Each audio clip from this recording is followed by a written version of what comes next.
गन्ना बेच के ले हाँ चुम्मा वो बैसाख माँ, गन्ना बेच के ले हाँ चुम्मा वो बैसाख माँ, भले देबे 1 लाख माँ।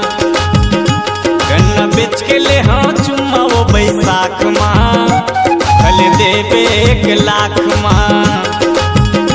मिल जाए जिंदगी बैरी भले मोर खाख माँ, मिल जाए जिंदगी बैरी भले मोर खाख माँ, चुम्मा ले हम 1 लाख माँ।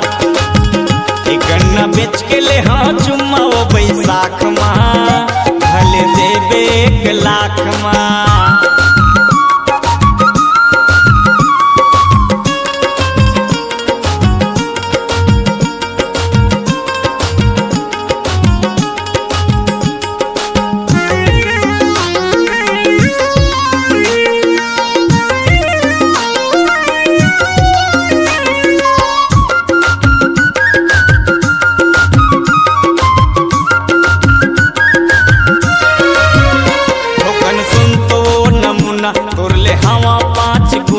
मैं तो हवा रे बुलेट तो हवा छोटे नूना,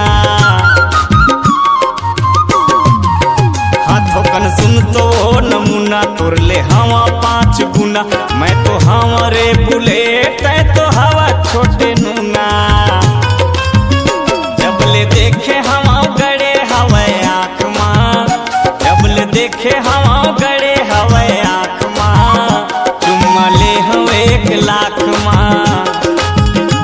गन्ना बेच के ले हाँ चुम्मा वो बैसाख माँ, भले देबे 1 लाख माँ।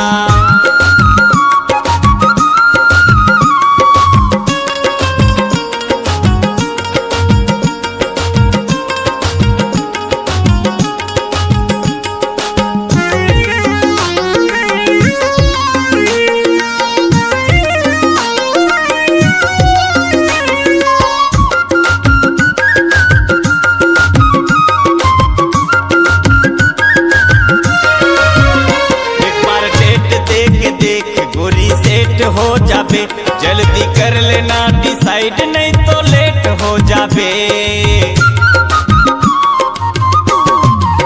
हाँ एक बार डेट देख गोरी सेट हो जाबे, जल्दी कर लेना डिसाइड नहीं तो लेट हो जाबे। बोला सपना था गोरी रात माँ, बोला सपना था रानी रात माँ, चुम्मा ले हम 1 लाख माँ। गन्ना बेच के ले हाँ चुम्मा वो बैसाख माँ, भले देबे 1 लाख माँ। मिल जाए बैरी भले जिंदगी मोर खाक माँ, मिल जाए जिंदगी बैरी भले मोर खाक माँ, ले हाँ चुम्मा 1 लाख माँ। गन्ना बेच के ले हाँ चुम्मा वो बैसाख माँ, भले देबे 1 लाख माँ। गन्ना बेच के ले हाँ चुम्मा वो बैसाख माँ, भले देबे 1 लाख माँ। गन्ना बेच के ले हाँ चुम्मा वो बैसाख माँ, भले देबे 1 लाख माँ। अरे गन्ना बेच के ले हाँ चुम्मा वो बैसाख माँ, भले देबे 1 लाख माँ। आपकी आवाज ही आपकी पहचान है। यदि आप अपनी आवाज को एक नया आयाम देना चाहते हैं तो चले आइए मल्टी ट्रैक डिजिटल रिकॉर्डिंग के लिए AVM audio video studio Khamtarai Raipur. Mobile number 9301523929 और 7869646201। यदि आप नए एवं पुराने गीत सुनना चाहते हैं तो avmgana.com में जाकर गाना फ्री डाउनलोड करें और YouTube चैनल में AVM गाना को सब्सक्राइब करें।